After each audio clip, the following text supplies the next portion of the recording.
Whenever some of the guys from Bethesda come up here, they just want Chick-fil-A. They just come out here, Chick-fil-A. So it's always funny seeing the different foods that come in. So how were the presentations earlier? Did you guys get lots of questions answered? Yes. Lots of questions unanswered? Lots of to assume. Especially in the last presentation, a lot of questions not answered. Nothing that can be committed to. Ah, yeah. Like, we talked about it, yeah, right. Yeah, the system guys are doing as best as they can to get stuff made. They can't necessarily tell you when or exactly how much.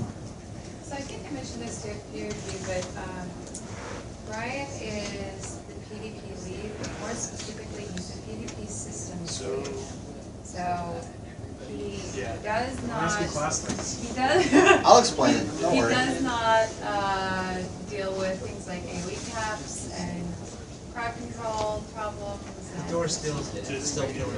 class balance and stealth. It's not his wheelhouse. It's my wheelhouse in another game. He also does not read the forums because it causes PTSD.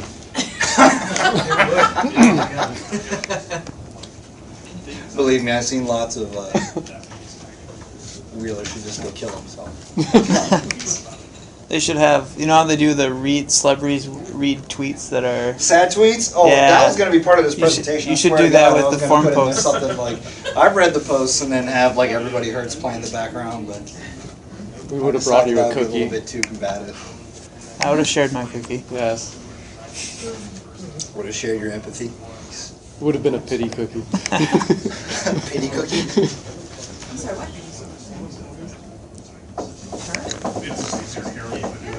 Did anybody fly in from Dallas? I took a long 49-minute flight. From Jersey. Got you beat. Mine was an hour and 9 minutes. I actually slept though, so Oh, damn. That's pretty good. 47.3 minutes. Don't mind me. I'm just going to record just for reference. Now I can hold you to everything you say. Let's go do this and make you freak out like what the hell is it? Oh, what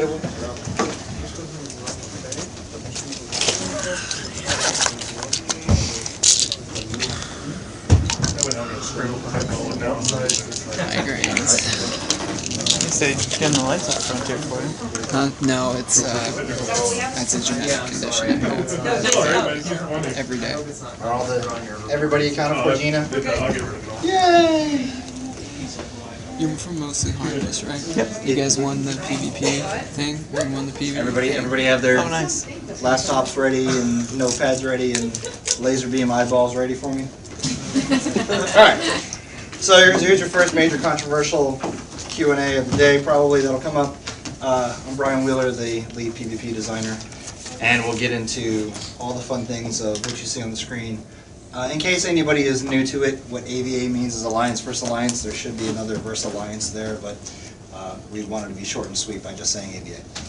So, Instead of Whoever did the PowerPoint charges by letter. yeah, that's true. So, who are we? Who is the PvP team? There's a few of us in here. Ben is in the back. He's been with me since Mythic days. Mike Julius is our head artist. He's in here as well. And then a couple other guys downstairs still diligently working on Imperial City at the moment to make sure we get all of the voiceover work in for you guys here when it comes online. So what do we cover?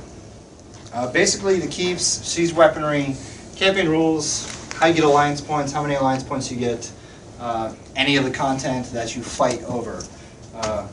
We don't, as much as the forums want me to be the person who answers for all of these things. Player-to-player combat, abilities, items, gear, casting a fireball from your hand or from a staff. That is not our purview, despite the fact that my title is player versus player. It is not player versus player being your abilities, how combat works, etc., etc. So I know that on the forums, Gina, Jess, and I get asked a lot of stuff, and I'm one of the more responding devs. And sorry to disappoint anybody when I say, hey, I have to have the combat team answer it. But you guys will get a chance to ask them directly tomorrow. Eric will be up here, and he'll be able to answer any of the questions regarding those wonderful topics like AE cap, and as well as why doesn't my fireball do this much damage as opposed to that much damage. So the forums, this is where I was going to put up mean tweets and everybody hurts, but I figured we should just say that we read it a lot. Ben reads it, I read it probably the most. Going through feedback, I reply when I can, and on things that I can't reply on, I just say, hey, I pass it along to the appropriate team that can handle it. Stuff like the combat abilities, I pass it over to the guys and they take a look at it. Things such as crashes or any server instability things, I send those over to the engineering team. Several changes have gone in directly from feedback by you guys and by the forums. Things like campaign rule sets. I know that during some of the guild forum conversations that I hopped into, there were requests for shorter campaigns. Shortly thereafter, we saw that some of the shorter campaigns weren't populated enough, so we reverted that and went with some 30 days. There are lots of feedback that we get that we respond to, lots that we catalog, and a lot that we try to change and make sure we get in there for the betterment of the game. But sadly, we have to make sure we get it all in a timely manner without interrupting progress on Imperial City as well. So while some of the updates come in quicker, some takes a little bit longer to get in, like the poster and door fix, which Rob, he's in here too, he's one of our client programmers, he's done a great job in getting that in. But he and I can testament that that was a bitch to nail down. It's fucking hard. Yeah, so it's not as easy as just fix it, so it sucks. But some of the changes that have gone in, the mercenaries, we play tested them internally, play tested them in beta. They were pretty popular, but when they got into the live scenario with tons of people playing them, they turned out to be not so nice. Yeah. So we ripped them out. We figured, why have something in there that is not performing the way we wanted to, so we pulled it. It was going to take probably just as long to figure out what was wrong with them as with the post turn doors, so we were like, let's just pull them for the time being. We don't know if they're going to come back, but at least that's some of the feedback that we reacted to directly. Again, campaign variants, stuff like shorter campaigns, longer campaigns, rewards. I know you have a question. We'll get to a Q&A section at the end. Don't worry. You just write it down. You guys had me for a good hour and a half, 2 hours, and this portion for me is pretty quick. And of course, anti-emperor farming stuff. We've seen a little bit of that. We're still keeping an eye on it. I know that there are still tactics out there players use, but we're still looking. What's next? I can tell you in Update 5, the minimum requirement for buying forward camps. If you guys have read the forums, you know this. We're making a rank requirement on it to start. We'll see how that goes. Some of the other things, like suggestions like resurrecting within the radius of the forward camp, we're looking into doing that right now. Initially we brought that up, but it was deemed a little, and I use the words directly, scary by our engineers, because they didn't want to worry about tracking too much player position enough as is. But they're looking into it again, seeing what they can add to it to make sure it's not as nasty on the server to track player position on the client and the server at the same time to see that they can resurrect there. There's also a little bit of UI work with that involved. It's not just as simple as just making resurrect in the circle. Anti-tunneling boundaries. We know that people still use rapid mounting, dismounting to get through fixtures. And then when they get through the fixtures, they get into large flat swaths of terrain that was never built. Then they drop forward camps. So we're trying to fix that by putting in basically a teleport barrier, much like the infamous teleport barrier that got disabled in patch 2 or 3, something like that. We have that back on, but it surrounds all of Cyrodiil. So hopefully that'll cut back on a little bit of the forward camping out in the wild, as it were. And buffs going local only. That one is another one to help cut down on the fact where players use campaign Hatteras or Chillrend as their home campaign, go into another campaign with all the buffs from it. That in Update 5 will fix some of those issues where you get the buffs from the campaign you're in only. Hopefully that'll help solve some of it, but we know that doesn't solve all of it. How does that affect PvE? You carry your buffs with you from your home into PvE right now. We're looking at deciphering if we're going to do that or not still. And for future updates, oil pod adjustments, as you guys heard, we're looking at adding a 6-meter minimum distance traveled, because oil pods right now, they're being used for tactics other than what they were originally designed to do. They're meant to be defensive position, drop oil on people, not run up in the middle of a field, point blank AE people. Is the outer wall of the keep 6 meters? It's 8 meters, so it'll trigger. Yep. And if it was 5 meters, 4 meters, I'd just say 6 meters because that's the one I know offhand. We'll obviously do a hardcore scrub to make sure it does trigger at 6 meters. If it needs to be 4 meters, it's just enough so you can't just be like, F you all, you're dead. You know, so that's what we need to make sure doesn't happen. And Elder Scroll bonus changes.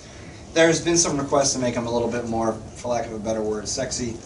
So some of the guys are looking into how to make that a little bit more fancy for people. Of course, that's not it. Other issues we know about are cataloging and making sure we get to the population imbalances. We know about those. We have to be aware of the global population, not only in US, but in Europe and coming soon on console. We have to be aware of population across all of those, so we're looking at solutions for how to fix those. There's nothing solid right now, so sadly I can't really talk about it. Spirit of the game antics. It's a nice broad statement for any time you guys report somebody on the forums with big bold letters, Gina, James, get these people banned. We get in touch with CS and we make sure that they are being handled in terms of looking at, we action them when we can, but sadly we can't catch everybody. That's where some of your reports from the forums as well as just in-game come in handy. Crashes, both client and server side, we're aware of those, and Rob is here as one of the engineers who looks into those things. We're trying to make sure we catch them all. Unfortunately, Elder Scrolls Online is a big game, and anytime you move one brick out of the Jenga block, who knows where it's going to pop somewhere else. So we try to catch them as we can. And of course, spies and trolls, guesting issues. We're looking at maybe putting tighter restrictions on guesting or just flat out removing it. We'll see what happens in the coming months. But that, I know it's another hot issue that people talk about. There are a couple dials we can tweak with that. We can make the guesting cooldown separate from the the home assignment cooldown. We can make one 2 weeks if we felt like it. So there's various dials we can turn. We're looking at what we can possibly do that's not too impactful to make everybody go crazy. So coming soon. I know soon is a relative term that you guys see all the time. It's pretty much trademark, copywritten, and smiley face at this point. So we're going to talk about it a little bit now. It's a PvE zone with PvP. The main... It's pretty blunt. The main areas are the sewers and the districts. The sewers, it's pretty much a super huge, long public dungeon. And the districts, this is where capture locations are, as well as various events. I'll show you a few of those, but to give you an idea, the arena is taken over by Dromora, and they're having some pretty sick games happening in there. I'll show you basically some fights in there later on. The difficulty has gone back and forth. We've gone from public dungeon to hardcore veteran 14 to veteran 5, so now we're back at, we're pretty happy with the, bless you, so we're pretty happy with the concept that it's kind of a reward zone. Pretty much the fact of once you get access to it, you can go in there with 1 or 2 players, have a good time. It's not necessarily something that is hardcore that's going to require a group or more to run through the content. We want as many people to experience it. Plus, it's a PvP zone. We can't have ridiculously 10 or 12 pulls at once while you're dealing with fighting off at a hard pack on your back. So it's tuned with not just the content in mind or the player skill or gear in mind, but also the fact that it is a PvP flagged location. Veteran rank? Excuse me? Veteran rank? It is veteran rank 14. In terms of its, flat out veteran rank of what the monsters are, it's 14. That's how it stands now. We'll see obviously how it hits when it hits the PTS and goes from there. And each campaign will have its own Imperial City.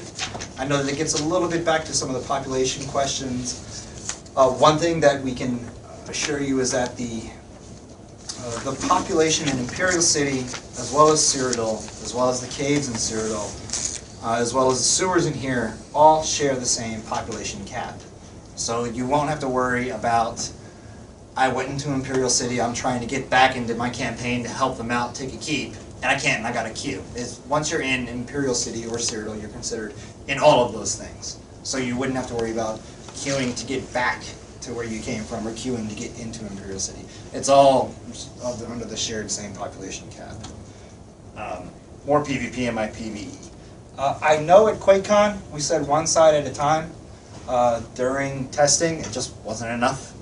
We tried 2 sides and found it was all right. So we're doing 3 sides allowed at a maximum, but that 3 sides is gated by owning your 6 native keeps. So this adds a third gameplay rule to Cyrodiil. Right now there's capture the 6 keeps around Imperial City to crown your Emperor. There's capture the 3 keeps to open up the gates to get to your Elder Scrolls. And this adds the concept of home security. You know, if you secure your 6, then you can go into Imperial City. But if you take 1 from the enemy, they can't get in. If you get lost one of yours, then you can't get in. So it very much adds another gameplay rule as a metagame to Cyrodiil as a whole. Helps spread out some of the population, as well as also make sure that if people do flood into Imperial City, you know one alliance may be weak, and you can go ahead and take their keeps out in Cyrodiil. So it adds that extra gameplay rule of making sure your home keeps are secure. I know we have the buff in there for owning your own 6 keeps, but that was a lot of the feedback was that's cute, but not enough. So this will hopefully give you a little bit more onus, a little bit more desire to defend your home territory before going out and turning the whole map red or blue or yellow, depending upon which alliance you are. Does this replace the rule that you originally had for, like, you had to own 10 keeps or 12 Yes. keeps? I like it. I think it's going to get far more interactivity. Good. And plus, it gets more. It gets a lot more people in Imperial City Yeah. for the fighting. I mean, it's a PvP zone.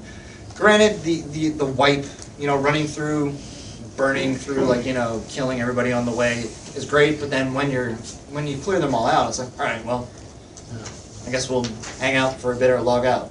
We didn't like that, so we're looking at 3 sides. We'll see how it goes with PTS, but we do have the ability to, on a campaign by campaign basis, change the rule set. We could make it on one campaign, it's majority. On another campaign, it's your native 6 plus 1. In another campaign, it can be just your 6. So we do have the ability to do that. We're going to start with 3 sides being able to have access if you own your native keeps, and then you can simply just take it away by taking Ash or taking Chala Mo. I know you guys love that word. So what's in there? New armor sets. If you guys saw the QuakeCon video, I'll show you also in game in a minute. The Zivkin Imperial Daedric, as they've been getting called. Their official name is Zivkin. They're fancy badass Dremora. They're the guys you saw in the Blur trailer, for lack of a better way to word it. 6 new 8-hour buffs. You know the Mundustone buffs? They're sort of like that, but they're not permanent. They last for 8 hours, and they're AE beneficial. So what that means is I could get a buff in this example, which helps all the range of the restoration staff abilities of anybody near me have 5 more meters. We hooked in all basically the weapon skill lines for this to either give you more range, more effectiveness, or some other variant thereof.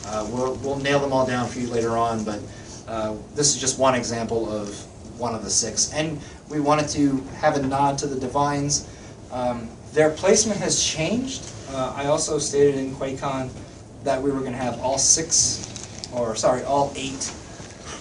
for the 8 Divines in the Elven Gardens, but we actually changed that. We're putting them in each of the capturable districts. There'll be 2 in each of them. So that's a chance to spread out the population as well as give you more of a reason to capture a district. The new crafting style, you'll actually not only be able to kill Dremora baddies to get the gear, but also craft it.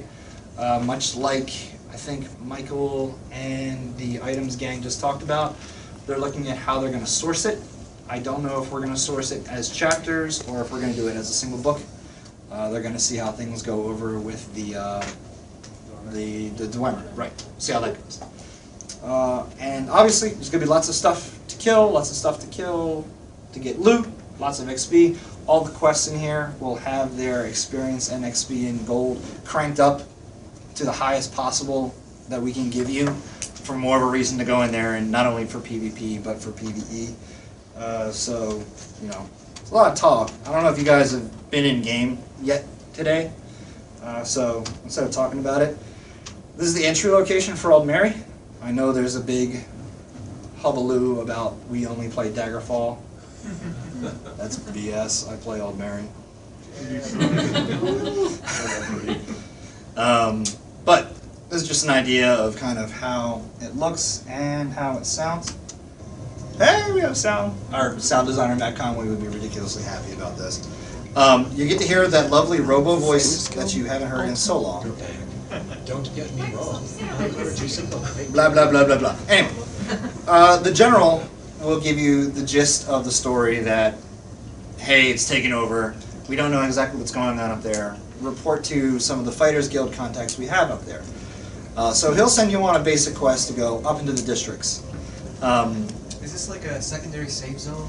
This is a secondary save zone, exactly. Because right here, this door takes you out into the sewers, and the sewers has a little ledge where you drop down into the actual sewer space, actually get fighting and get rumbling, and you can be camped. There can be guys right here waiting for you. You're gonna get killed before you ever get.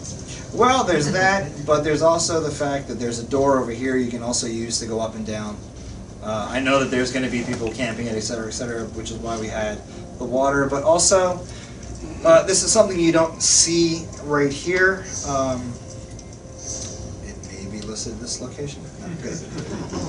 You didn't see all those super duper buffs. Down here and up here. Shut up! Cheat. Blow it up.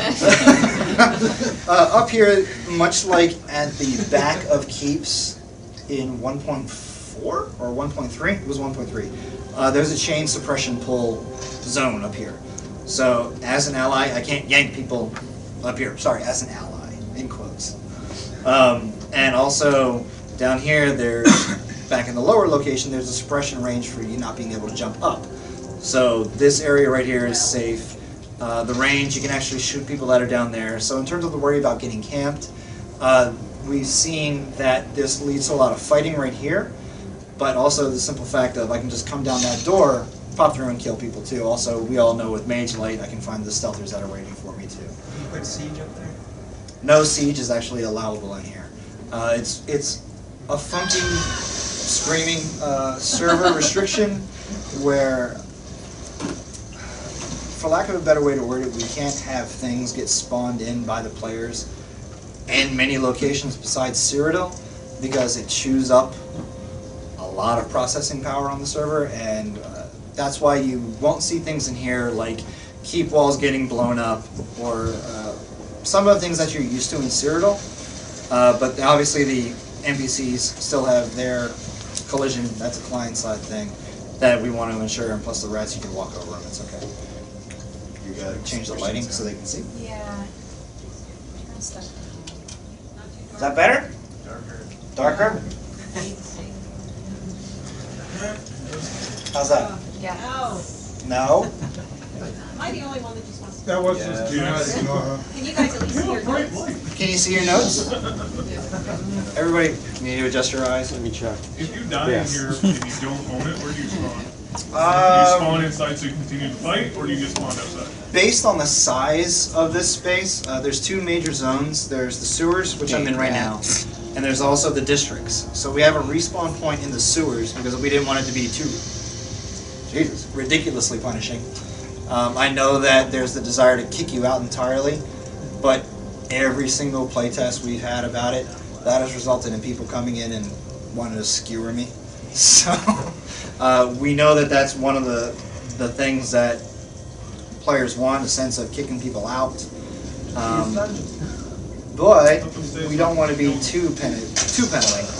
My bow is not that badass. I have a cheat on. The mobs are not that weak. Don't worry. But that's just kind of like an idea. I'll show you where you respawn real quick if you want to see. If I can. Oh, hold on. You're gonna see a lot of cheating commands here that none of you will be able to use. Oh. Sorry. Oh. I can see the vlog. Oh, I'm dead. You can be killed. I can be killed. So you can either resurrect with a soul shard if you have one, or you can respawn at a way shrine, which in this case is the entry point of your sewer location. Or if you took a PvP death, you can respawn at a captured location in the districts. Speaking of that, I might as well hop up there and show you guys some of those things. And the location, spawn location doesn't change if you own or don't own the No. city? The only thing that changes are the capture locations. If you own or don't own them, those allow you to respawn at them or not, depending upon, just like a keep. Like if you own a keep, you can respawn at it. Same functionality in here. If you own a district, you can respawn at a ledge nearby that lets you, pop up and you're okay. That's Eric Roble. Hi, Eric. Hey guys, how you doing? Right now, this is. Yes, I got a cheer. Yes, you got a cheer. Nice. You tried to come in so quietly.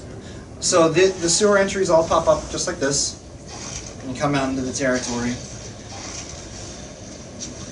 There's crafting stations. There's land fear. But each of these crafting stations, they're locked unless you own the district. And some of those will give special gear sets. We're still nailing those down, what those set bonuses are. I'm cheating again, sorry. Oh. There's a big anchor.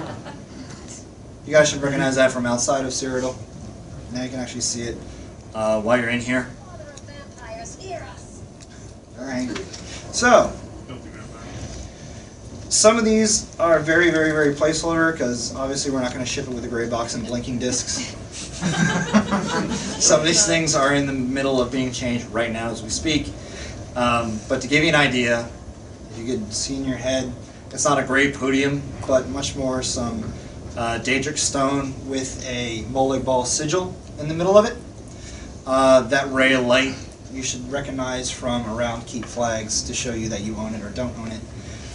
This is a purple color. Purple is not obviously yellow, blue, or red, which means Molag Bal can actually own portions of this and actually own it. When the anchor's in place, you kind of can see, hey, it's in there, bad things are happening. There's going to be some more effects with this to sell that. But when you come down here, there are these portals. Ah, my effect is gone. Sorry. Shit, you didn't see that. Oh, wait. Did I spell it wrong? That's better. That's the way I like to see the bow. Bow, you said, right? So, that then becomes open.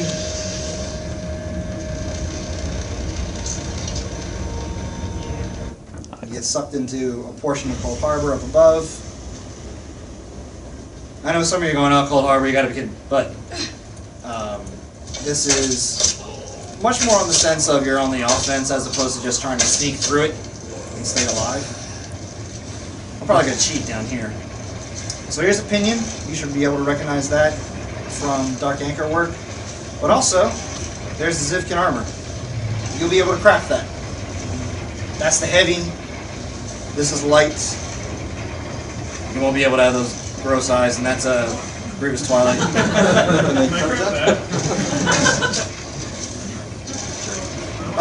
You'll be able to make the armor and the weapons as well. And again, that'll be something that you can learn from the books or from the chapters.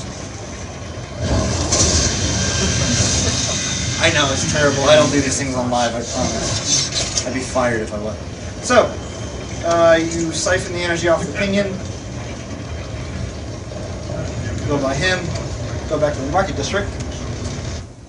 Now remember, all that is PvP flagged. Like we've actually seen in tests people fight each other in that location, which is kind of fun.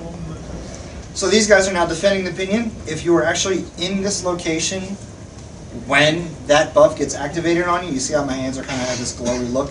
You actually see these guys spawn in, like, oh, crap, and then we now need to defend this. And I'm going to do this again. Oops. Again, imagine that the sigil is getting sort of powered up, and then when all these guys defending it are dead, you're going to interact with this. And please, again, ignore the fact that this is placeholder, fancy gray thing just doing a silly animation. It's amazing. So, yeah, I know. So, now that pinion itself, right there, is Aldmerion. Can you see this from other? Can you see this from other sections that someone's in the middle doing this? You can't see that, but you will be able to see the overall status of the district. just like you can't see the general status of a flag inside of a keep, you can only see who owns the keep itself. It's keeping that same thing intact here. But own all those to own the district? yes, there's 3 of those. There's 3 of these things per district. And again, remember, this is also content. Sorry, 3. 1 anchor in the Market, Noble, and Arboretum district. There's only 3 of these things. If you see on the greater big map, 1, 2, and 3. They all have 3 of these podiums or control portions that you have to flip to get to your side. And one of the other things to bear in mind is not only can this be flipped by from the Dremora control to your alliance, but also if an Old Mary alliance flip this, and if Daggerfall or Ebonheart come up to it, they can interact with it and flip it for themselves. So there is a way to actually take it away from an alliance as opposed to having to have to go through the entire cycle of going into Cold Harbor and flip it from Dremora. I'll show you briefly what this looks like as it stands today in terms of when the anchor flips. This is missing some sound effects, so it's going to sound like an old, actually nothing like as if you had it on mute. So, that goes away. It's going to be obviously much more fanfare and effects and such like that. Hopefully there's some bass in it. There'll be some what? Some bass, yeah, like on the stage at QuakeCon where my fillings rattled off. I swear to God, that thing was insane. So some guys come out, they defend it now. So you actually have a little bit more indication that your alliance owns it. Some banners appear on the buildings around it. And then if you die, you can actually respawn there. See how it's yellow, but when it's not owned, it's white. So it kind of gives you an idea of, hey, that side owns it. Also, your respawn point isn't out here in the middle of nowhere, because we all know that you would just get ganked and killed. So we added a elevated location here. This is the place you actually respawn. So you can drop down, get back into combat, so you're not worried about getting a spawn camp the second you respawn. That gives you a chance to fight baddies away in case there's some patrolling nearby. You can't get chained up there, can you? Excuse me? You can't get chained or Nope. dragon lead or There'll anything? be suppression zones there as well to make sure you can't get pulled up or pulled down. So this outer part, is this open at all times that you Yep. can fight over? There's Yep. no, you don't need to control the 6 keeps around to get in? As soon as you get in, you can stay in technically forever as long as you want. In order to get in, you have to own the 6 keeps around it? Yep. You have to own your native. You have to own your native 6 keeps, not the 6 keeps Okay. around Imperial City. The 6 keeps around Imperial City will still gate Emperorship. I don't foresee myself leaving here.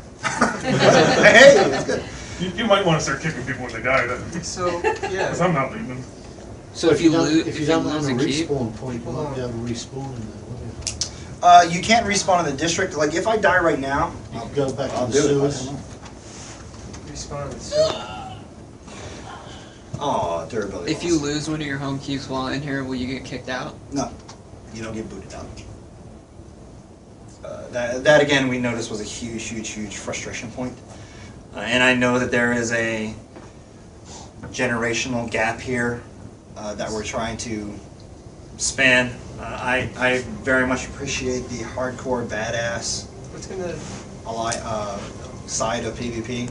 However, we also don't want to make people just throw their keyboard across the room and say, F this, I'm never going to play it again, due to the fact that they respawn out in Cyrodiil. Once they get a new keyboard, they'll be back. Yeah, they'll flip a keyboard and they'll come back. So this is where you respawn, which is not a small means of traveling back. Like to get back to the market, I either need to travel through the sewers to go up to the temple or to the Arboretum. To get back up there, there's also a shortcut here, but it's in most cases it doesn't take you right back to that location. You need to hoof it to get back there. It's much like you need to hoof it in Cyrodiil to get back to a small location. There's no forward camps in Imperial City. That's kind of another big thing to make sure you know about. So you can't just use a forward camp to get back to a location quickly via death. That's not to say people won't have forward camps out at the entry location in Cyrodiil to get back in quickly. So this is kind of an idea of one of the refuges. Why must they torment us? Why can't they leave Poor us guy. alone? And this lets you get right back up to the Arboretum. Each district has one way up to it from the sewer. or depending upon if it's a capture district or not, one alliance will let you get back up there quickly, just like that from the old Mary location.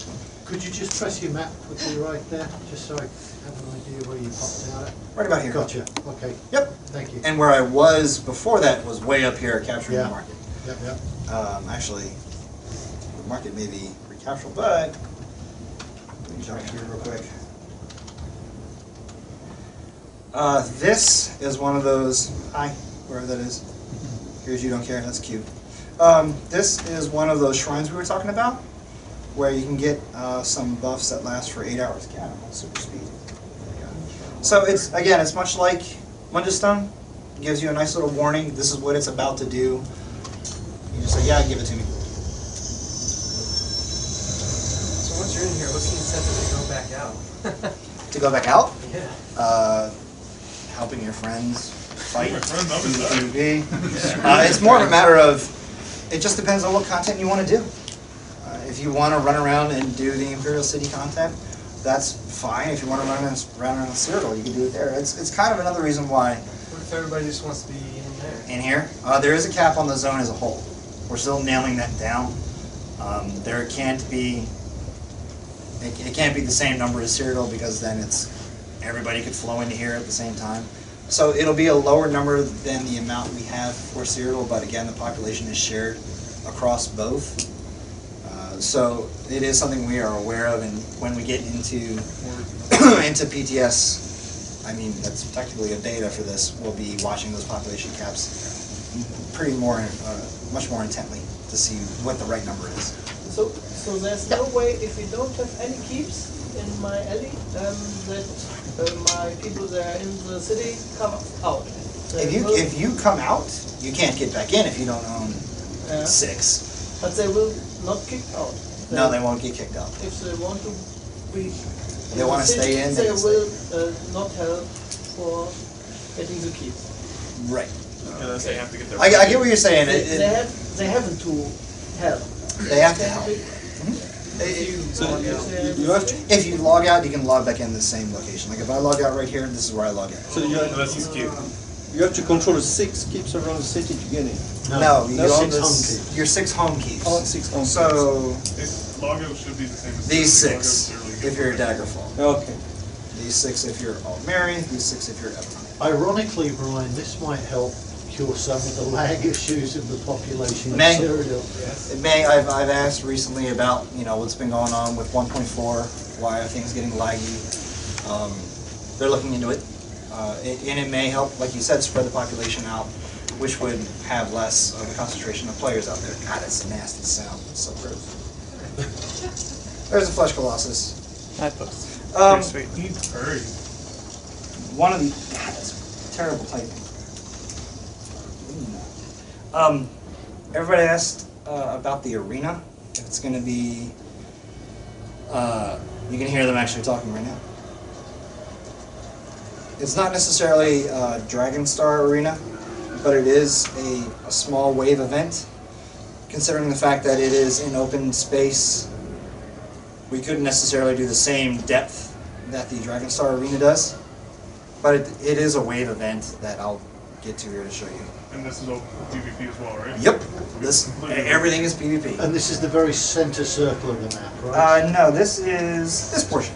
Okay. Right there. The center is White Gold Tower, which is not accessible at this time. Gotcha. So a mob can show up and just wreck you Yep. in the middle of it? Yep. Nice. Which we've had happen. We actually put a gate here, and one of the fun things we've seen is a bunch of Ebonheart guys are hanging out here, just watching Daggerfall in their fight. God, this is terrible. And just waiting for them to finish, or get on the last monster, and then they jumped in and killed people. And So, it was fun. So it's safe to assume the next thing after this is going to be the White Gold Tower? I'd love to say yes, but I'm not in charge of the mega schedule, so. What's the incentive for this? For this? For doing it, for completing it? What? When you complete these events, there'll be some treasure chests and loot that you get. That'll be one of the main sources of getting the Dremora or Zivkin gear. When you finish off an event here, or in the temple, or in Elven Gardens, those are sort of the event story-driven districts. you'll get Sorry, a what is better the chance name of gear. of the tower? I can't understand. White gold. White? White, as in white. Gold as in I don't have anything goldy. So, like, if you're on the last boss or whatever, and Ebonheart comes in and just wrecks your day, will they get the loot? Like, will they get the end thing? They can just wait for you to do all the work and then kick you in the curb. And the chests are locked to those people who win it, or are they free for all chests? I believe they're going to be based on whoever got the killing blow. Okay. Is there an overseer watching, and does he just thumb down? The overseer will hop down. Right now, this is. What were the name of the other two districts? Is it, so would it be the party that got the killing blow, or everybody in that alliance? Whoa! Last hit. Hold on. I heard 3 at once. I heard somebody over there. What were the name of the other two districts? For the events, Yes. the Elven Gardens and the Temple District. Thank you. It's called the Temple because Talos doesn't exist yet. So there's some lore for you for the day. I heard another one this way and then that way. Healers will have a chance at the loot then. It's gonna be based off of who's on the event most likely. There is an event tracker that actually complete yet, tracks. but so technically, if somebody else goes in and they kill you or they don't knock you off the event list, then you're probably still gonna get credit for it. But we haven't actually tested that stuff yet. That's still in progress. Like doing the reward phase of most of these events. And this is where I plug the PTS and say, come up, let's test this. Put it on there. When the time comes. Right. There was one more over here. Oh, that answered my question as well. Okay. It looks like this is in an in-between phase. Sorry. Let me... But there's normally a game master up there. There's a bunch of guys cheering. Is it like your classic overseer up there? Yeah, they hang out. There she is. Well, here we go. Welcome, my victims, to the arena. Roll dodge. So, stage 1. Has him show up. He eats people and kills them and stuff. It's gut stripping.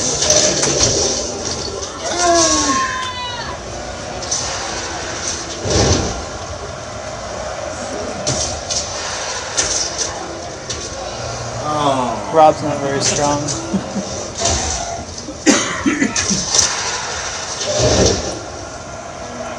So you have a certain amount of time to kill this guy.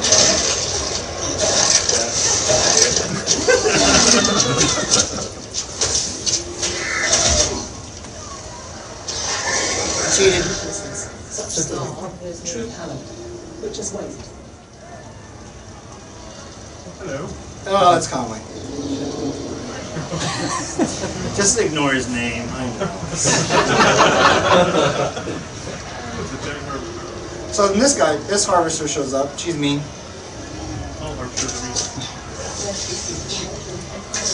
She'll do some other tricks. There's the old orbs. We all know about those.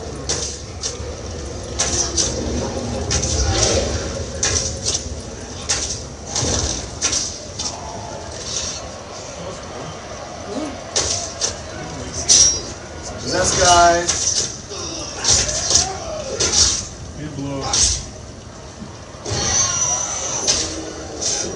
Before she gets you.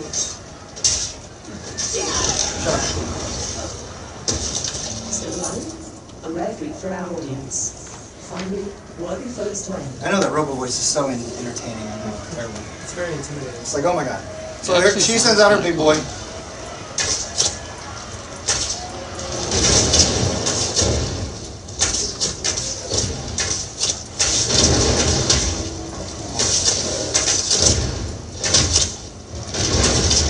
She's also firing down artillery from above, which is why some of this happens.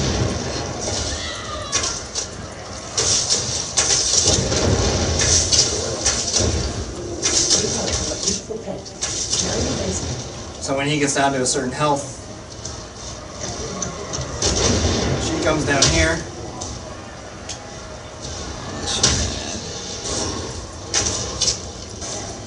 Kills our sound guy. There's a lot of teleportation around. I cheated. So you kill those guys, and at this point, there'd be a little more fanfare that's not in just yet, but a treasure chest would spawn. Suspended up till a new game master appears. Survivors are free to go, but encouraged to stay. Those who leave will be rounded up later. And they say rounded up later because, seriously. Oh, boo. Out here you see a bunch of people that are literally being rounded up. Such, I mean, that's just one of the activities, along with the capture district. We also have a variant. Go back to cheat mode. There's a variant on Dark Anchors in here as well, where they're tunneling from below. So instead of the Dark Anchors appearing above you, they kind of come out of these portals, so to speak. And these are also like mini wave events. Kill those guys, bad guys come out.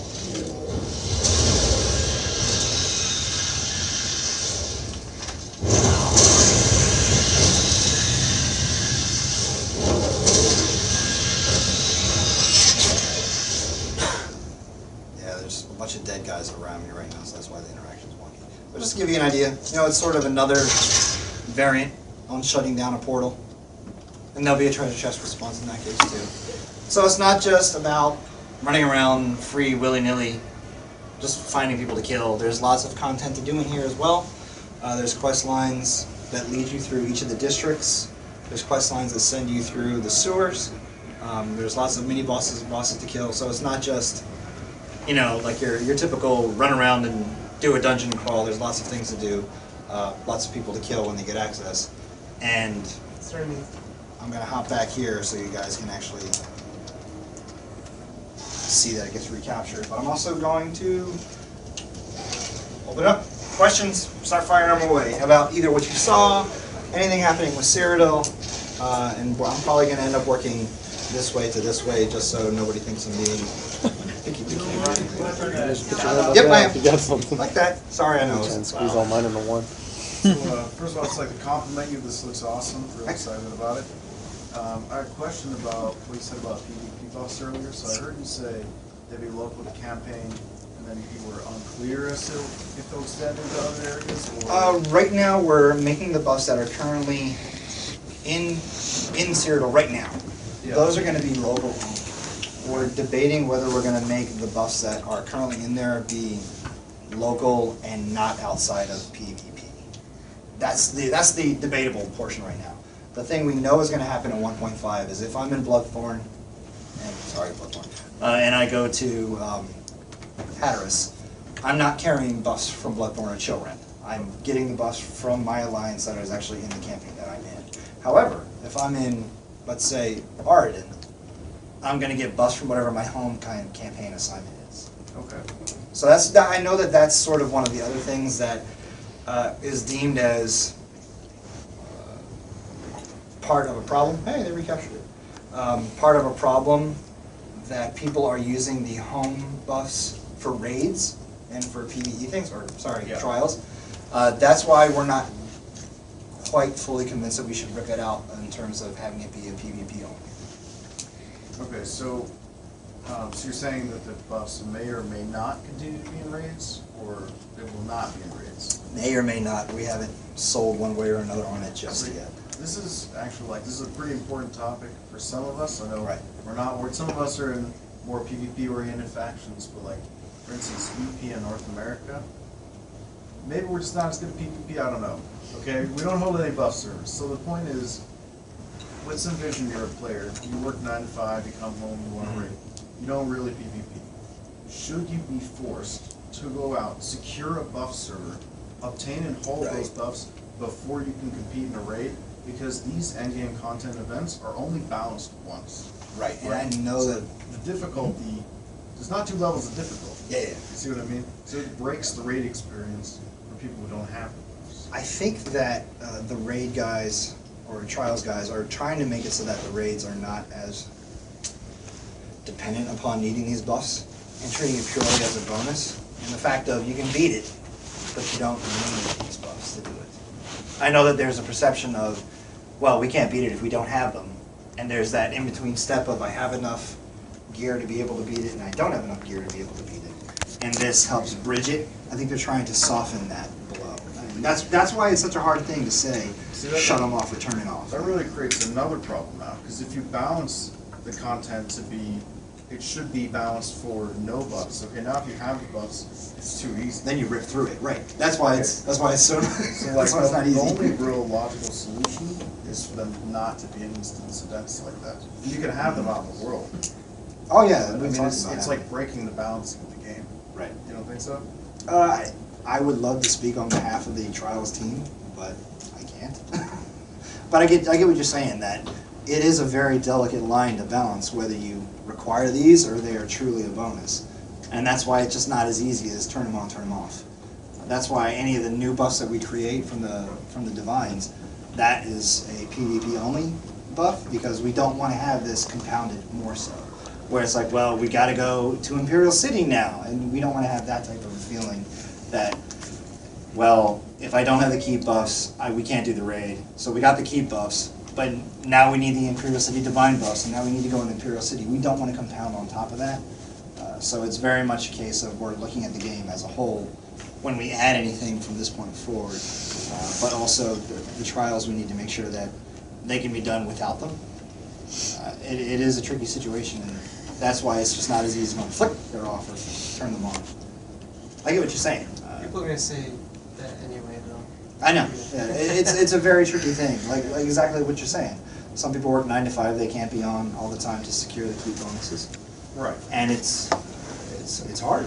So that's why it's not a simple decision purely based on what I think should be done. It's very much kind of a level of, it goes to gameplay, trials, PvP, everybody.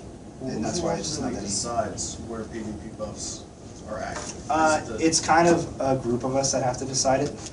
And that's why it's just not my call. It's kind of on me, as well as Rich Lambert, the main content lead, Paul, all of us talk about what we're going to do with it. Does anyone else have like a vastly different opinion about this? It's like a pretty big topic on my side. I think people should quit their jobs and take keeps.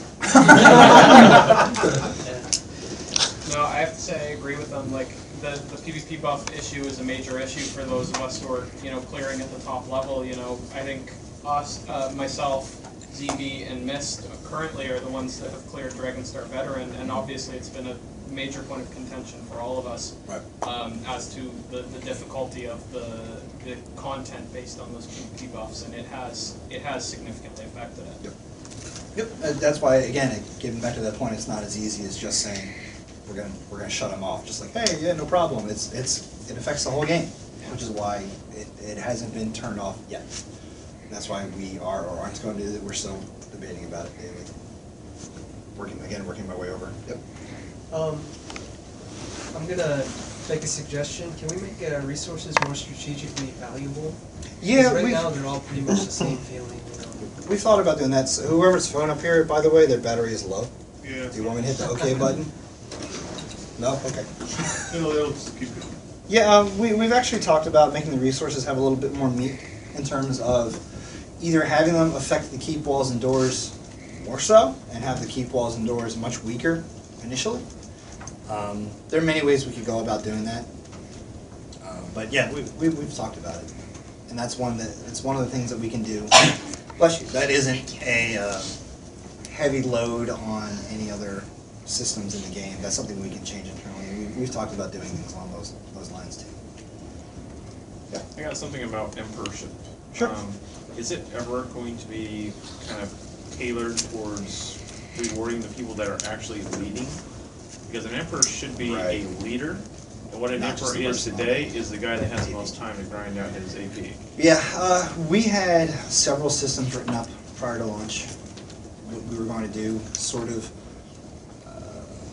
this is going to sound silly, pyramid scheme, much like the sense of, leadership points, so to speak. But it just got too much to be able to get in for launch. We are going to try to see if we can reorganize that system later on. But it's very much one that I know of. Well, the guys on top of the leaderboard can just be the guys that are the AP farmers, or the guys who run out and just group up and figure out a way to get the most AP by either getting the defensive tick or just face rolling everybody. So I get what you're saying, that it should be the leaders. Like I've personally crowned 9 emperors, but I'll never see. No, the you'll never emperorship. be one, exactly. Yeah. Yep. I get what So, you're saying. you know, it's just kind of frustrating, and especially being the person that's usually the guy getting the crown is the most egotistical, self-absorbed. The guy going, "Go here! Why did you go there? You blah, blah, right. blah." He's sitting there trash talking the entire group of people, and then they get the he's emperor. the guy that's gonna be the emperor if I do all the dirty work. So Always the bridesmaid. Oh. yep. Yeah. Again? Well, oh, yeah, you were already there, so. Um, I'm gonna hit him, then you grab. I promise. I thought I had time. Okay, your turn. I was told to ask that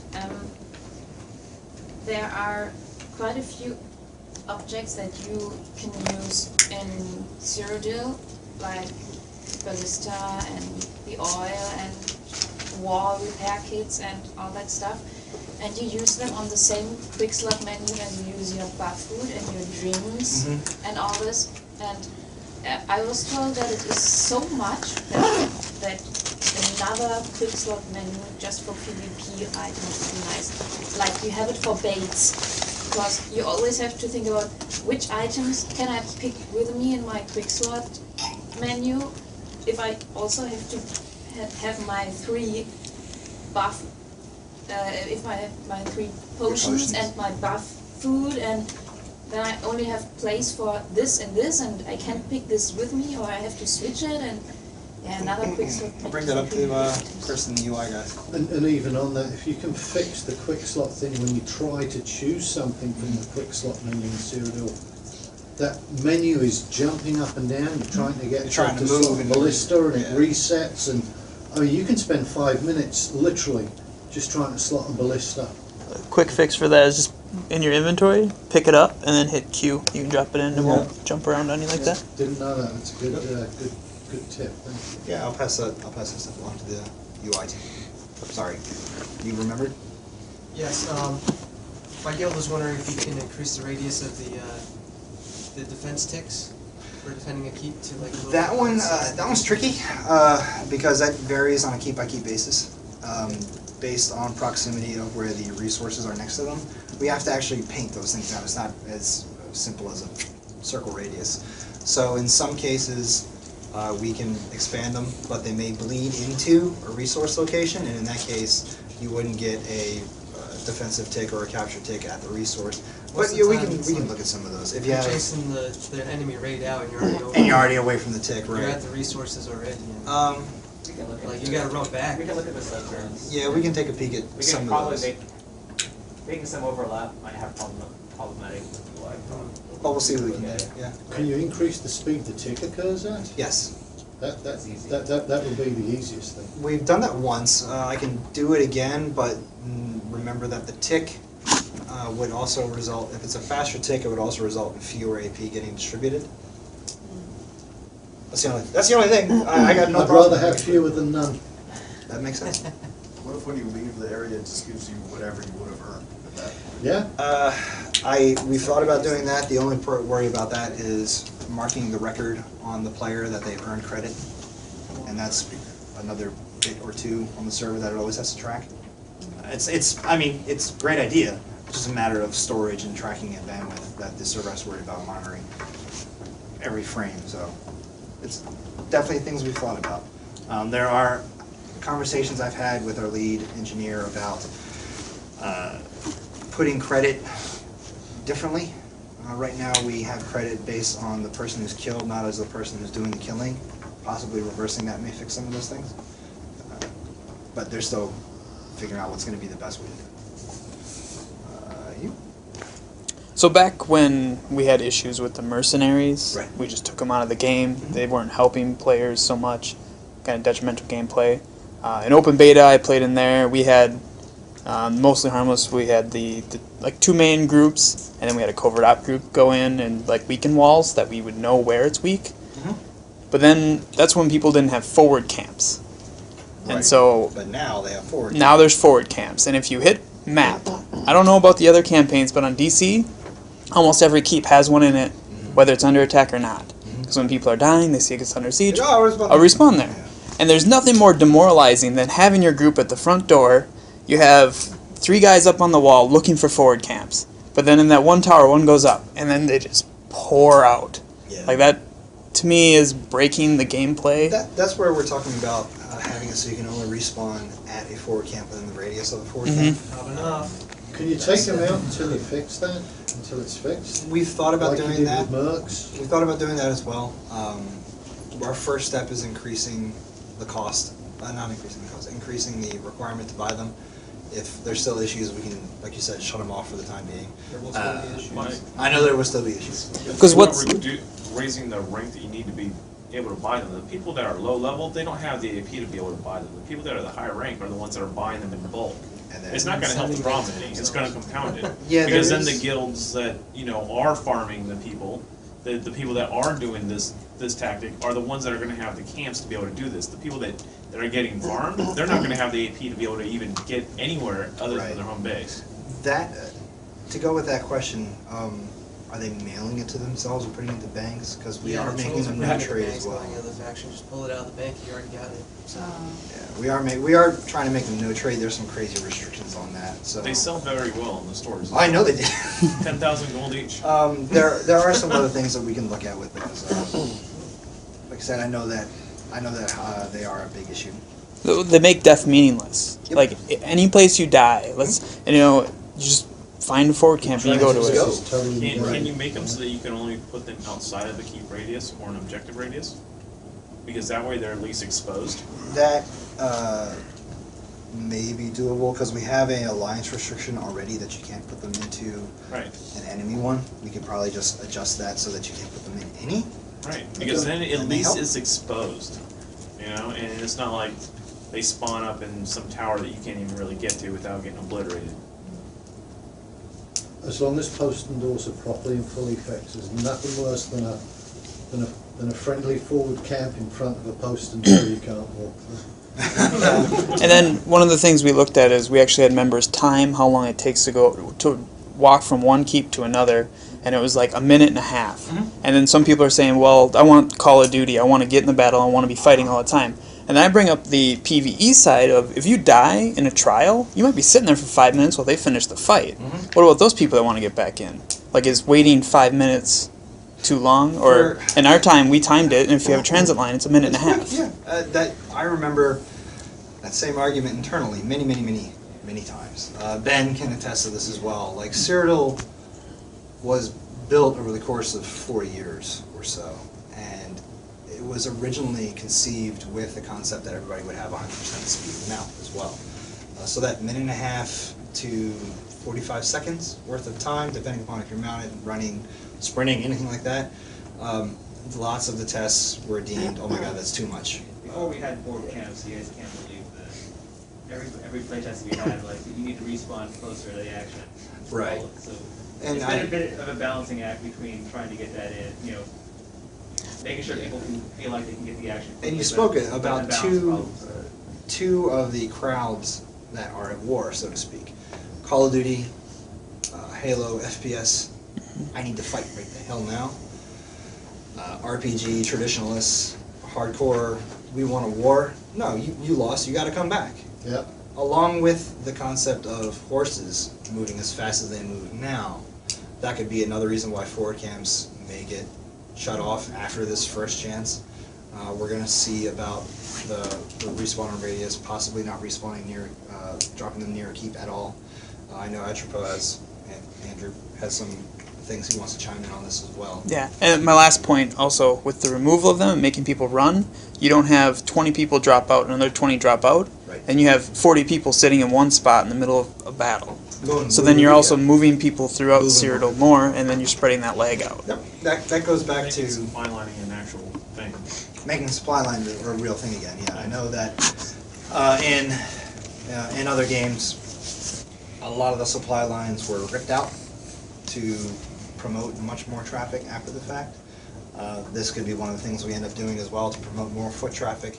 I'm pretty sure it's going to be seen as what the hell, you took away my fast means of getting around Cyrodiil, but also it may be a positive in the long term to get more people to move around and get more open field fights. So the first step is doing the requirement. If that doesn't fix enough, I know everybody in here is saying it's not going to be enough, but we need to actually put it in and see how it goes and go from there. I'll get to you next, Andy. Okay, thanks, Brian. It's monumentally hard for me to choose one question about Cyrodiil. But if I can piggyback just really quick on the board camp thing, it seems like there's a really simple way to win with everyone by maybe considering a special rules campaign, like a hardcore campaign or something without the camps. Yeah. I mean, you're right, there are two crowds. There's the crowd that wants to jump in, have easy access, right into the fight, and there's the people that want a more authentic, more unforgiving, more engaging PvP experience, and I don't see why you can't cater to both. I do get that we can cater to both. We actually had our first semi-attempt at that with veteran, non-veteran, 30-day 14-5. Yeah. That's not quite the dimension that It's not the people seem to quite, care yeah. about, though. It is definitely one of those things of a first shot at it.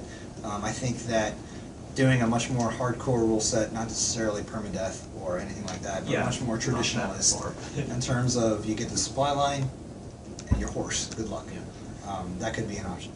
Anyways, if I can cheat and ask an actual additional question. I know you're picking it.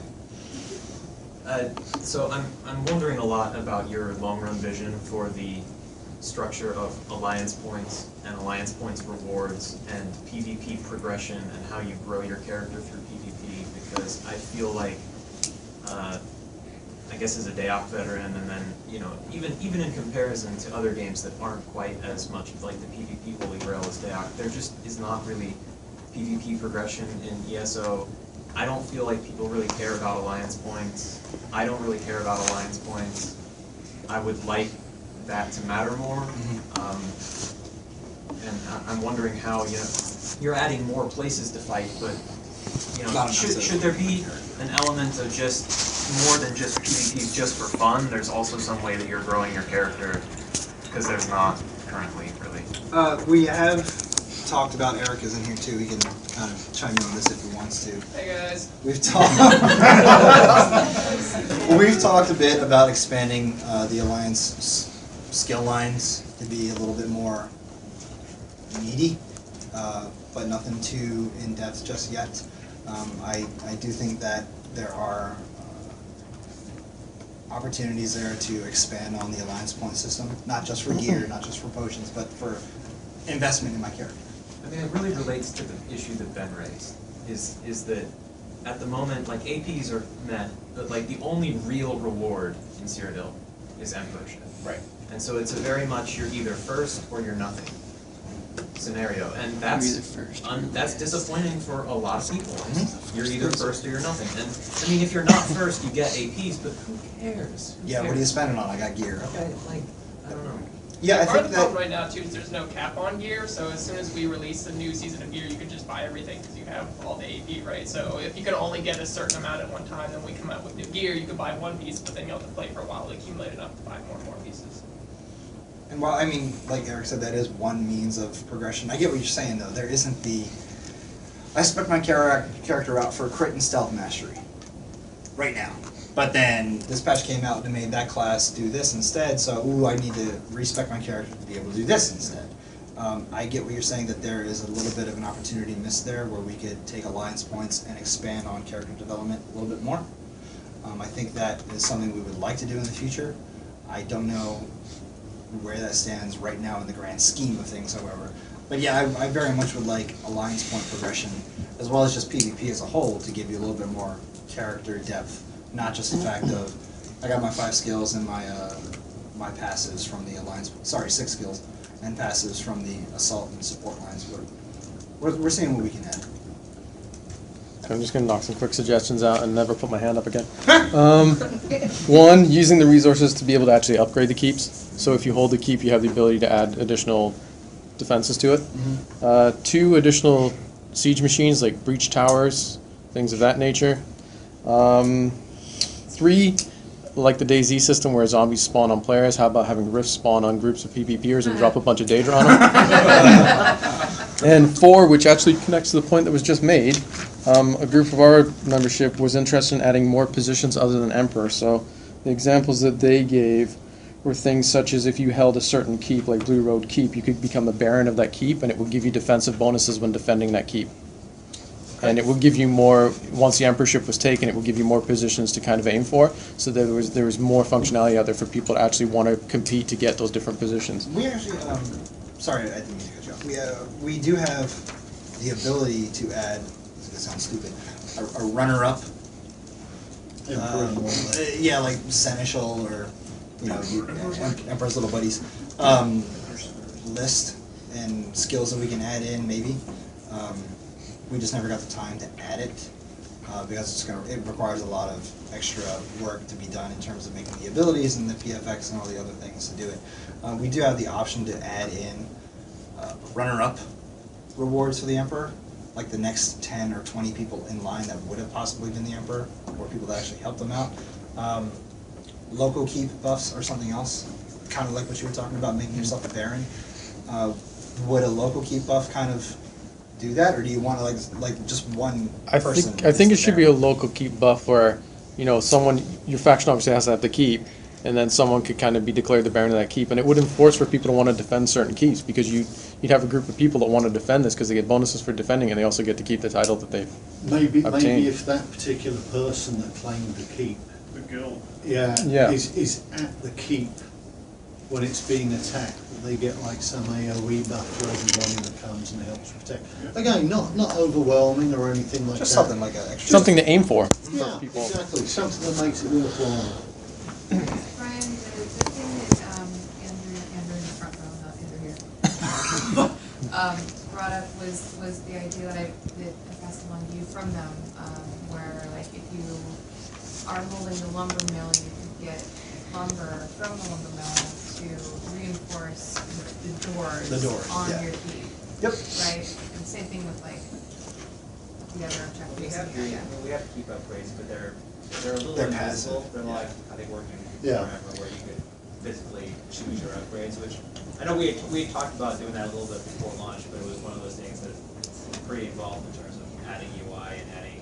I mean, we could do some stuff, honestly, where if I own the lumber mill, we spawn interactable wood piles that you can then use to repair the wall. Do you have to carry? Yeah, anything. Stuff like that. Anything to give people a reason to own these things. Maybe if you're assaulting, you can have a ladder.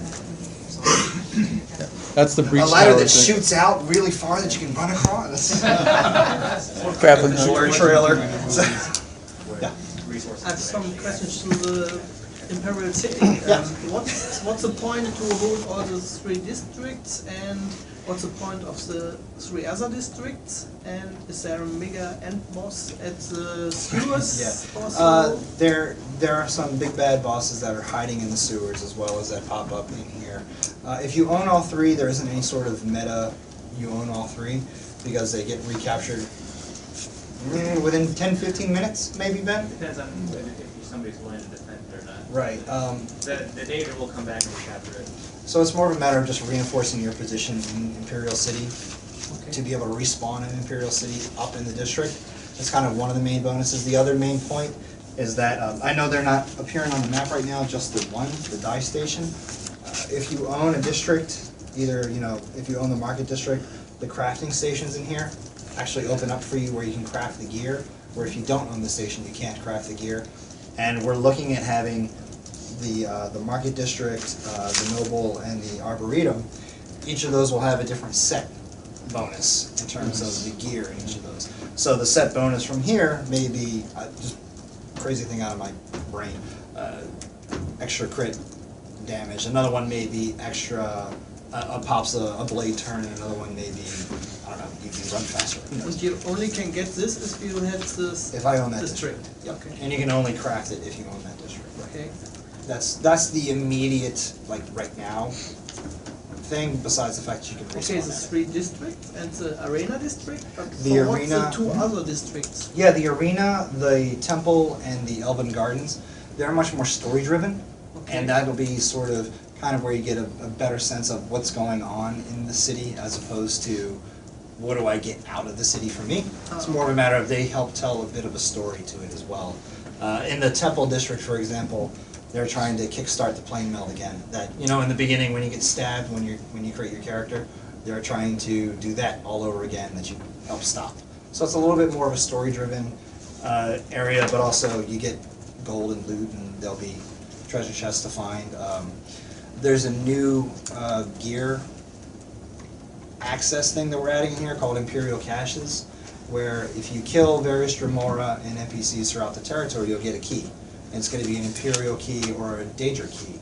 And then if you find a Daedric or Imperial chest, you can unlock that chest and then get gear out of it that is very specific and fancy, like blue or purple or higher. Can you do something like that with PvP fighting too, or?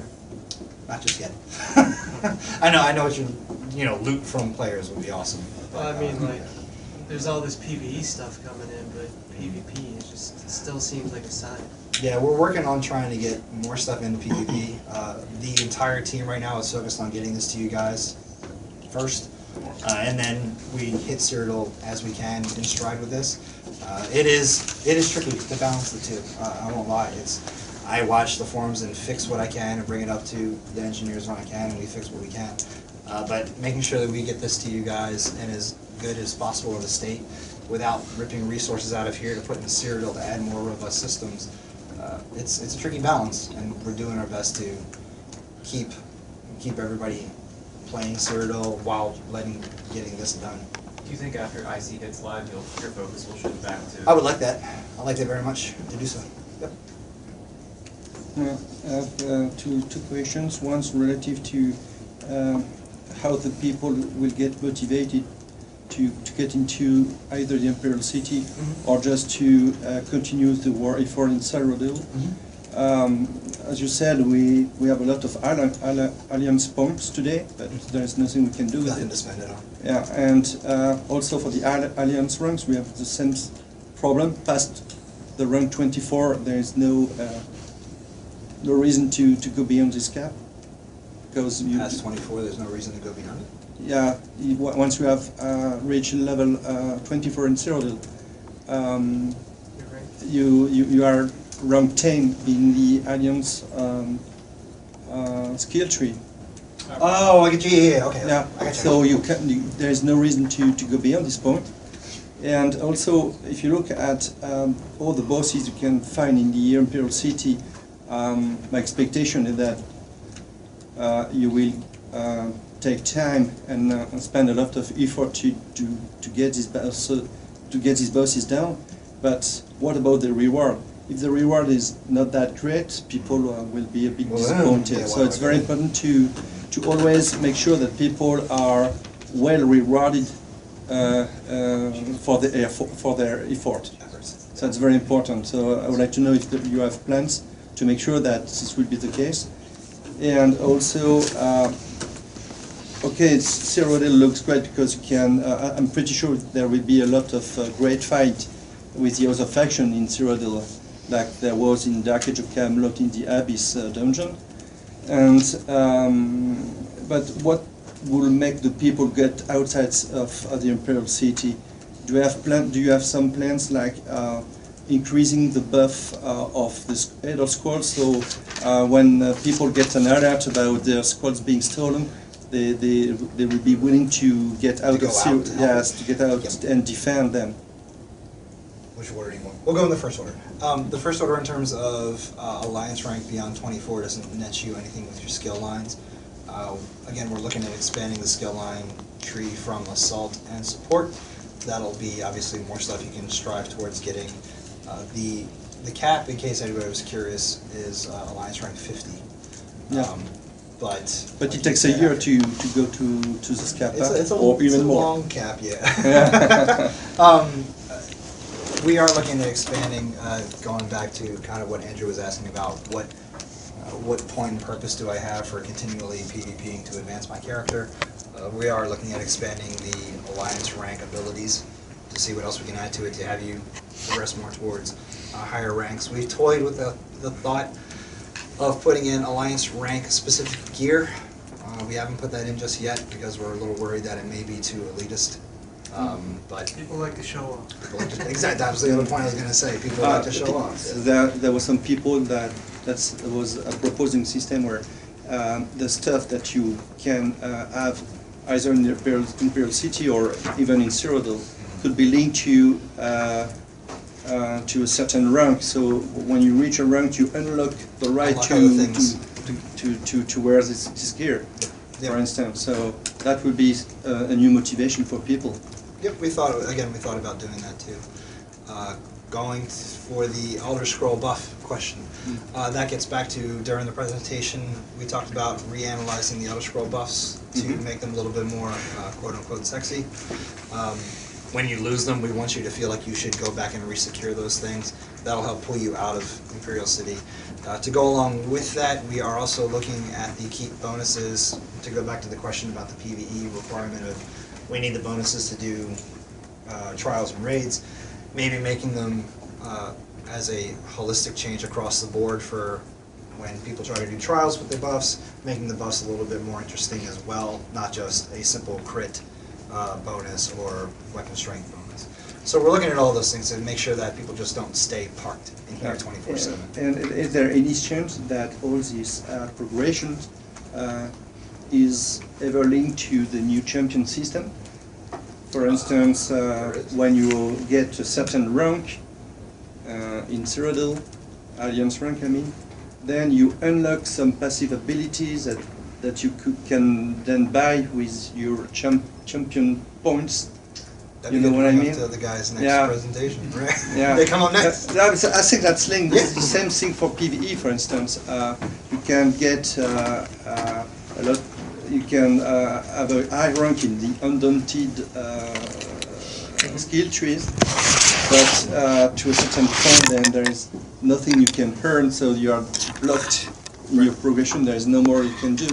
So what I would expect is that for PvE, but also for PvP, you can unlock some new passive abilities, and then you spend your skill, your champion points to buy them. But that would be a part of progression for PvP. Yeah, that would definitely be something. Remember to bring that up, obviously, in the next one as well. I think Paul and Maria are going to be talking about champion system next, but remember that to bring that up to those guys too. Okay. Next. I'm going to go back now. At the beginning of the game, well, let's say at the release of the game, it was actually possible to level up the character at the same equal speed as in PvE. But then the quest for killing people was turned into a daily quest. Right. And the speed dropped significantly. Will it be possible to level up your character in the same speed again as in PvE? Because that's a fact, because of that, many of my people just left. Yeah, we've thought about, we've increased the experience that you earn from player kills up to, I think it's up like 4 times a monster kill right now. We've talked about increasing that again to help speed up the rate in which you can get experience from player kills. The behavior noted from the kill players was the reason we changed it to daily. We didn't just want players to run out to a bridge, get to 20, and then suicide to get the quest again to go back out there, which is why we changed it. It wasn't necessarily that they were gaining experience too quick or any of that type of way. It was just more as promoting shitty behavior, for lack of a better way to word it. So we are looking at bumping up experience gains from player kills. That's another reason why all the experience that you gain from inside here is cranked up as high as it can possibly go. But yeah, I'd like experience to be faster for sure. I think they may be doing that in update 5 or update 6, one of those two. Yeah, but things all the people say, I know, they say it's still not enough. Still not enough. Yeah, it is. It is. The thing that's the big difference between the two is that PvE you have an expected rate of gain because you can run out to an area and you know you're going to find monsters to kill and just chew through them. Whereas in PvP you can go out and you may find people to kill, they may kill you. It took me 2 weeks in PvP to level up 1 up. I'm still not at 14 yet. Yeah, I know. It's tough. I get it. I kill a lot of people. A lot. Yep. They've talked about, we've talked about increasing the XP and the VP. Next to Andrew. Yeah. That's me? Yeah. Okay, so I have 2 comments on Imperial City and then I have a question.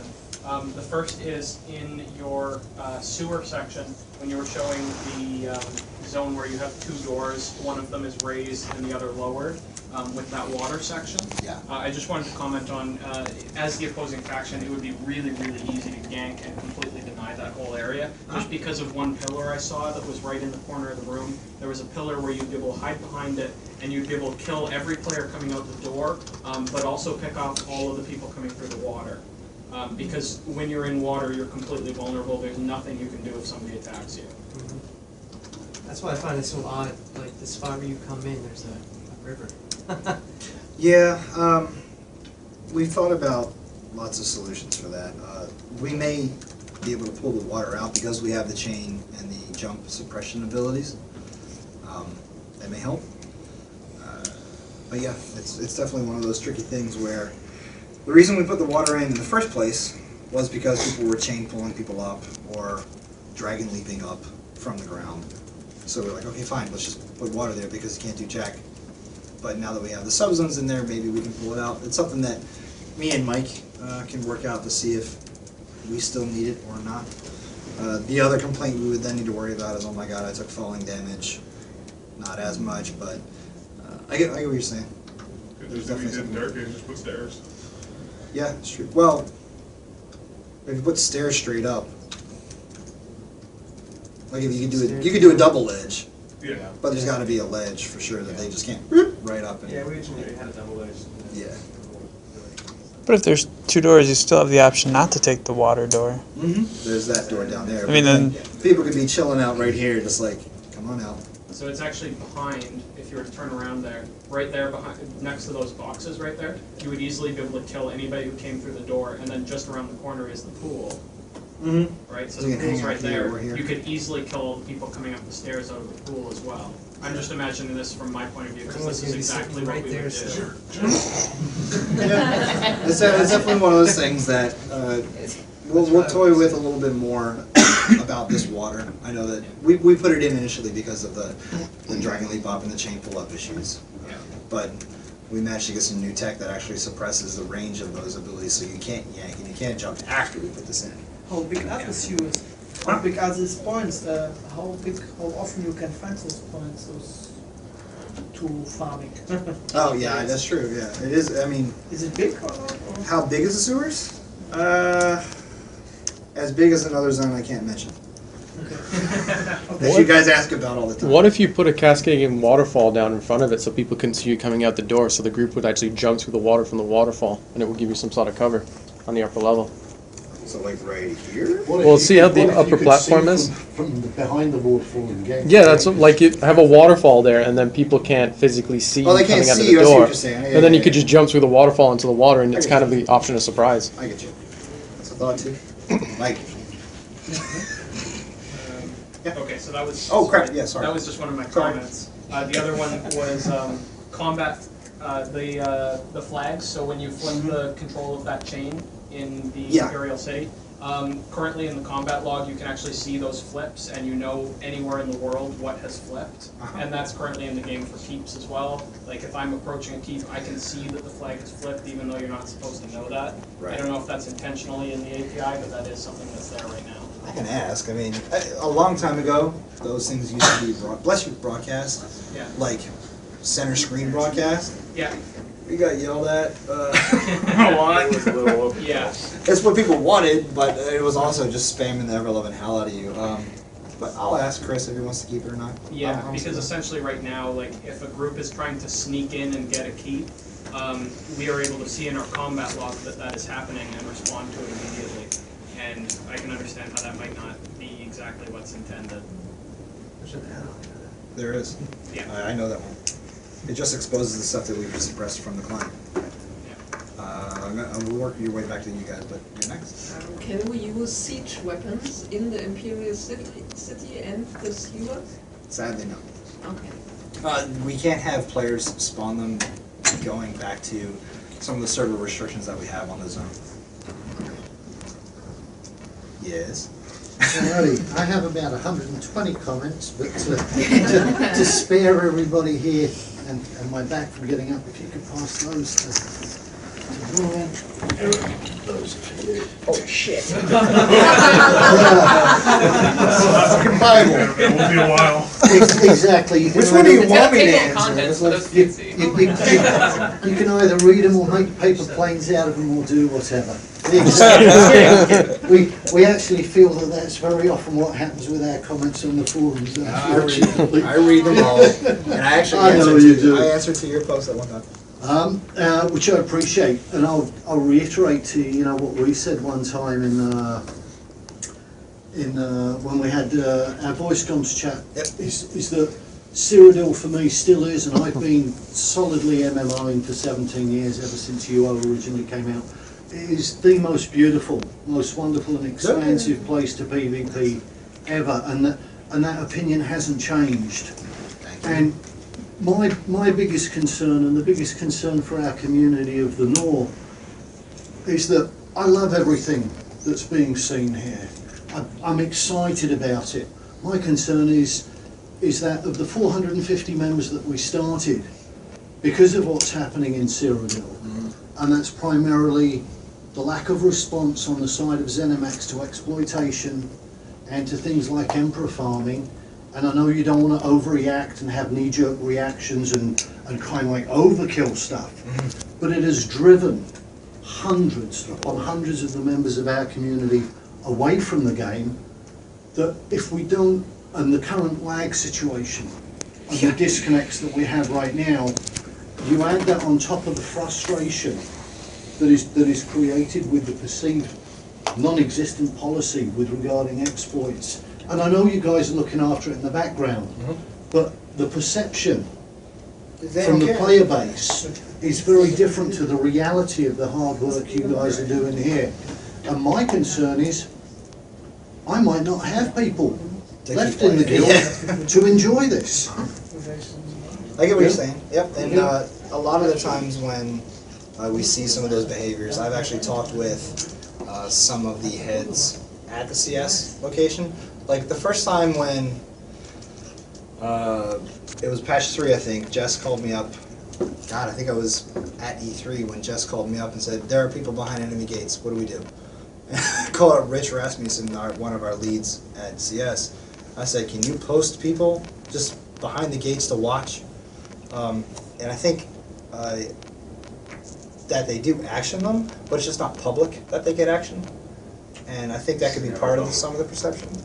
Yeah, I mean, we don't need like a public list like some police stations put up the names of Johns who solicit, prostitutes. We don't, I'm all for your naming and shaming policy on the forums and everything like that.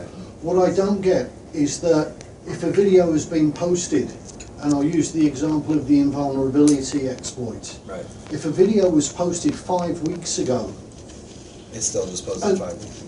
It was posted 5 weeks ago, and we finally got, I think it was earlier this week, or actually it was towards the end of last week, after 5 weeks, we get a small post saying, well, we've seen something where we can tweak a couple of things. It's, to be quite honest with you, it's just perceived as being wishy-washy, instead of saying, you know what, we're a new game. We all understand that you're a new game, that there are going to be bugs, that there are going to be imbalances.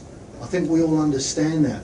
But we also want to feel that the kind of like, or at least a large part of our player population wants to feel that their best interests are at heart, rather than instead of defending this one person that is exploiting, and I'll call it exactly what it is even if you guys won't, that they have immunity for such a long period of time that they don't want to fight this guy for 5 weeks in a row. It's like, oh, you know what, and we're not on the forums here, but Blinks is online. Okay, well, we're not going to go fight over on that side.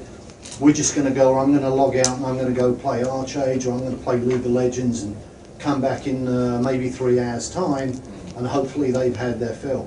I mean, these to me are the kind of things that are destroying the player base within Cyrodiil itself, that I think really needs such a look at. Yeah, I think having some more interaction with you guys will help with that. The visibility from our side in terms of Yeah. we know about it type of responses. I mean, I put up the responses that I can when I can. Which is so appreciated, and then you get crucified. Jess has recently sent out a company-wide email to saying, hey, look, if you guys want to post, feel free to post. I'll make sure that they don't say anything like you guys are jerks and F you, we're not going to reply. But they have put out a concerted effort to make sure that we have a bit more of a presence on the forums to know, hey, we know about this, and it's not going to take 5 weeks to get back to you. I can't promise it, but there is a motion internally to try and get more presence on the forums and more sort of, hey, yeah, we are listening, we are watching. I know I do it just as often as I can, but I would have obviously loved more interaction with you guys more than I can. Well, you still have to get your job done. Still got to do this, right? You know, and I'm keenly aware of that, but it's as I say, it's. We have to have the players to play the game. To play the game, exactly. It is a game that requires other people, especially in Cyrodiil, and that gets back to some of the things like trying to nail down the poster and door. Yeah. Like, I know that was an issue since launch, and trying to get that thing nailed down. Or even for me, literally, almost criminal to sit and watch the Emperor farming for so many months after it was reported, and almost on a weekly basis see the player populations. So, we can do this, we can't do that. Yeah, I get you. We're working on getting response time faster, not only on the forums but in game as well. It's just a tricky process to make sure we don't curb stomp current content as well as plans with what we may need to do as a knee jerk, or what we need to have CS or our community engagement team get in touch with people. I try talking with CS directly when it's like a major issue. Like when the guys can get behind enemy lines and drop forward camps in your starter location, like that's when I called up CS immediately. I was like, come on guys, we gotta have people posted to watch this stuff.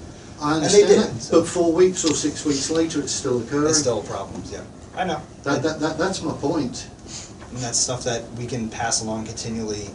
Jess and Gina and I keep harping on it, like keep watching it. Why is it you don't issue the people a 3-day ban and just tell them, hey, you know what, you're fucking the game up for everybody else and we're not going to tolerate it? I wish I knew. I don't do CS.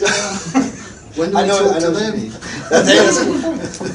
I get what you're saying, and sadly I don't make the CS policies. I started out in CS, God knows how long ago, at Mythic, but I get the frustration.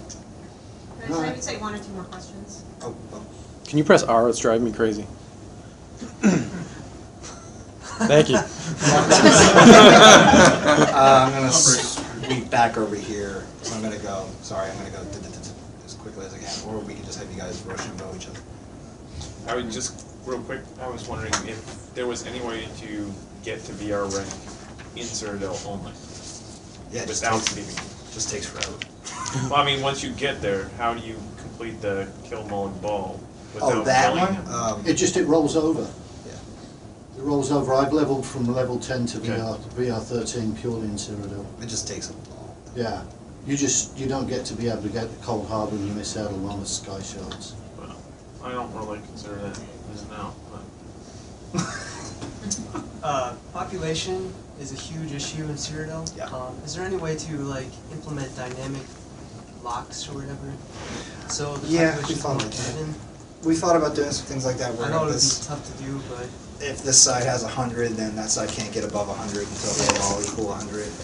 We've talked about doing some things like that. We talked about. because then it could actually, maybe spread people out more into different servers instead of just at one place. Yep, we've talked about some things like that. We haven't gone full bore on any sort of population changes along those lines just yet, just because the resources. Are there some other ideas that you can say you're talking Not about? yet. No. We've talked about variance in scoring, variance in population allowed, having a better soft cap, so to speak. Because it works when everything's even. But when it's uneven, it's crazy. It's uneven. It's just that's where most of the people don't want to play anymore. Yep. We're good. I'm gonna try to beat Gene and cycle to you guys real quick. This point to me? Yeah. Alright, I'm just interested in hearing your thoughts on like more of the single player, like solo style of PvP. I really enjoy that, and I feel like over the past couple months, and I think some of it may relate to forward camps, but I wanted to get your opinion on it. But was really enjoying being able to go and sit in supply lines and very strategically maybe pick somebody off or whatever. And every time lately that I've ever tried to do that, it's like you get that guy down to half health and then you're hit with 10 of his friends, and it's just like tons of Zergs everywhere. And from somebody that enjoys playing solo and not necessarily always in a group, I'm wondering, how Imperial City is going to impact that. Like, is that more of like a smaller scale PvP experience, and also like what your thoughts and plans are for just generally the future of Cyrodiil and like a solo player's experience. This has to be the last question. That was Paul telling me to. I'd like to do more solo content. That's sort of what Cyrodiil is focused on adding as well. Imperial City is added, but going too far beyond that, I can't speak as far as the plans for having more solo content. I do think that while one person can make a change in the war by going out and dropping siege weaponry way out, that's not enough. There needs to be more, like I can actually kill people. Well, I know like some people like myself just get I get a big rush from just like beating somebody one-on-one. Yeah. And that's like one of the things I've really enjoyed about PvP itself. Some of this stuff in Imperial City will help with satisfying that to a degree, but obviously there needs to be some more work. Yeah. I'd love to answer, but Paul is here to talk about things next. Andrew, if you can if anybody else has questions, send them over to Jess and Gina if you have them. I'm guessing everybody has lots of stuff ready to still ask. They can get it to me and I can answer you. But thanks for watching. I hope you guys liked it.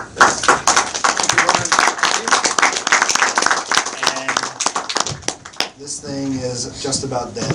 No, it's not dead yet. It's not dead yet. It's like next one. Everybody, there's a break now. I'm sorry. So get some fresh air, some fresh drinks, whatever you need. Wants to take like a little studio tour for